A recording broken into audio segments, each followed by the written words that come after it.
暗いな。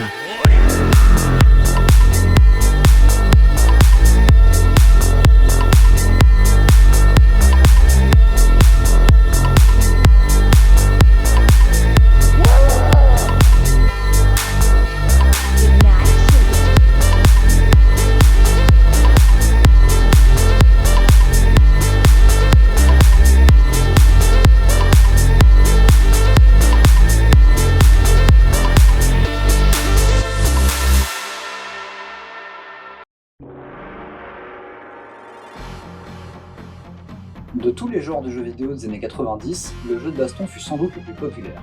Après un démarrage dans les années 80 avec des titres comme VR Kung Fu ou International Karate Plus, c'est en 1991 que le genre explose avec Street Fighter 2, qui propulse Capcom au sommet et motive des challengers comme SNK avec ses séries Fatal Fury et Art of Fighting. C'est dans ce contexte qu'un matin d'août 1992, Mortal Kombat débarque dans les salles d'arcade dans un fracas assourdissant. Édité et développé par Midway, et conçu principalement par les deux têtes pensantes que sont Ed Boon et John Tobias, Mortal Kombat impressionne par ses graphismes et ses animations. Si Street Fighter et Fatal Fury proposent un style graphique très comic book, Mortal Kombat utilise des images numérisées à partir de séquences filmées d'acteurs effectuant coups de poing, chops et autres mawashigiri dans la vie. Et puis, chose rare pour l'époque, le jeu est gore. Les gerbes de sang pleuvent, les combattants hurlent de douleur après un uppercut bien placé, et surtout il y a les fatalities, qui permettent d'achever son adversaire avec classe en lui explosant la tête, ou lui arracher le cœur, ou pourquoi pas la colonne vertébrale. Sub-Zero with Fatality. Cette ultra-violence va faire monter la popularité de Mortal Kombat en flèche et le propulser au cœur d'une controverse majeure aux États-Unis, avec les fameuses auditions du Sénat américain sur la violence dans les jeux en 1993 et 1994. Ce qui donnera plus tard la création de l'ESRB, cet organisme qui évalue le coût des jeux et leur donne une classification de E for Everyone à M for Mature. Mais Mortal Kombat, c'est aussi un lancement massif sur console avec le Mortal Monday le 13 septembre 1993. Le jeu profite d'une sortie mondiale sur 4 supports, Super Nintendo, Mega Drive, Game Boy et Game Gear. Comme souvent à l'époque, ce n'est pas un, mais plusieurs studios de développement qui se partageront le travail sur les différents portages. La version SNES sera conçue par Sculptor Software, les déclinaisons Unity sur Master System et Game Gear seront assurées par Arena, tandis que Prop se chargera des portages Mega Drive et Game Boy. Ce sont ces versions que nous allons redécouvrir dans ce Mr. Sunday Turbo, et nous passerons également rapidement sur les portages Mega CD et PC sortis ultérieurement. Mr. Sunday Turbo, c'est une nouvelle émission rétro gaming diffusée sur YouTube le dimanche, dont le but est de faire découvrir ou redécouvrir des jeux, machines et technos qui ont marqué l'industrie du jeu vidéo via cette merveilleuse technologie qui est le FPGA. Cette technologie se démocratise peu à peu dans le milieu du rétro gaming et émerveille par sa capacité à simuler précisément les composants d'une machine et permet ainsi une fidélité et une réactivité supérieures à d'autres solutions comme l'émulation software. Ces dernières années, on a donc vu fleurir cette techno sur diverses machines et projets comme par exemple l'AVS de rétro USB, reproduction fidèle de la NES, les consoles du constructeur Analog ou encore les flashcards type Everdrive. Mais le projet le plus excitant et fédérateur du lot n'est autre que le projet Myster, un projet open source multisystème dont le cœur se situe dans la puce FPGA d'une carte de développement nommée le D-Item Nano. Son processeur reprogrammable à la volée permet de reproduire fidèlement des dizaines de consoles, ordinateurs et systèmes d'arcade, et c'est ce système que j'utilise pour les captures de cette émission, d'où son nom. Ce qui me permet, pour une grande partie des corps disponibles, de vous proposer un rendu visuel et sonore au plus proche des machines originales. Cette émission est aussi également un moyen de rendre hommage au travail de titan effectué par les développeurs et contributeurs, à mon humble échelle. Pour ceux qui souhaiteraient plus de détails sur comment ça fonctionne, vous trouverez des sources en description. Sur ce, la présentation étant faite, revenons à Liu Kang, Sub-Zero et leurs potes si vous le voulez bien. De par les capacités de son hardware, la version Super Nintendo était sans doute le candidat le plus sérieux au titre de meilleur portage. Après tout, c'est sur cette machine que Street Fighter 2 a cartonné un an plus tôt. Visuellement, c'est très propre, l'animation est fluide et soignée, mais les deux gros problèmes viennent gâcher la fête.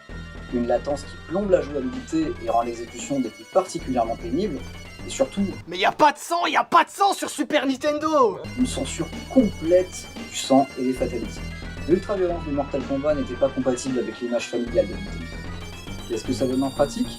Les gerbes de sang ne disparaissent pas mais subissent un color swap qui leur fait davantage ressembler à de la sueur, ce qui paradoxalement rend le jeu bien plus dégueulasse, et les fatalities sont redesignés à la hâte pour un résultat parfois franchement ridicule.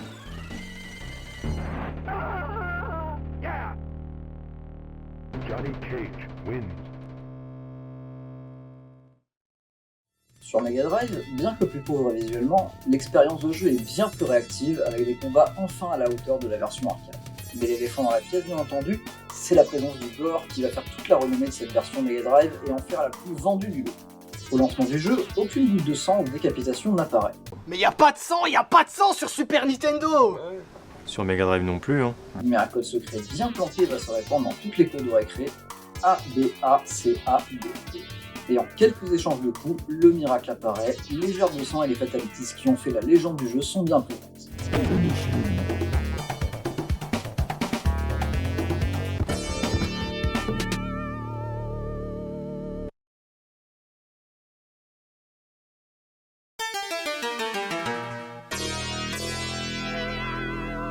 La version Game Boy est en revanche une catastrophe industrielle. Visuellement c'est très pauvre, Johnny Cage a disparu du roster, ça tourne à 5 FPS et c'est complètement injouable. À ce compte-là, autant jouer au jeu Electronic Tiger. Quid de la Game Gear ? Eh bien, en comparaison de son homologue monochrome, elle s'en sort étonnamment bien.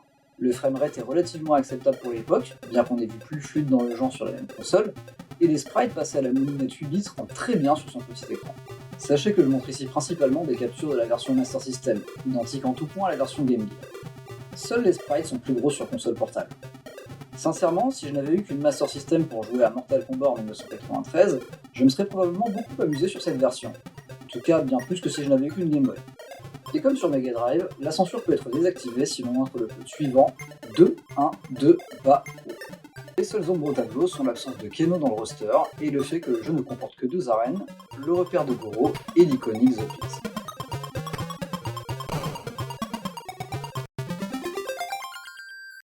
Nous avons abordé les 4 versions de Mortal Kombat sorties lors du Mortal Monday, passons rapidement sur d'autres portages sortis dans les mois suivants.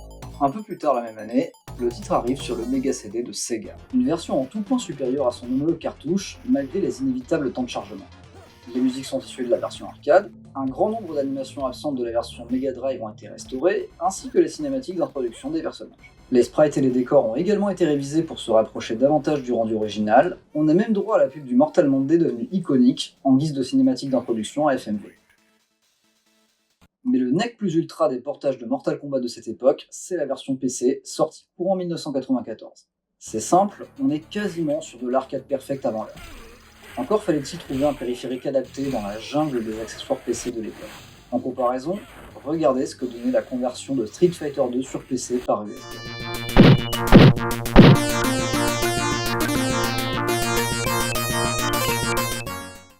À l'heure où je lis ces lignes, il est difficile de jouer légalement à Mortal Kombat, que ce soit l'original sur arcade ou les versions console mentionnées. Il faut passer par l'émulation, ou opter pour ce merveilleux Mister FPGA par exemple.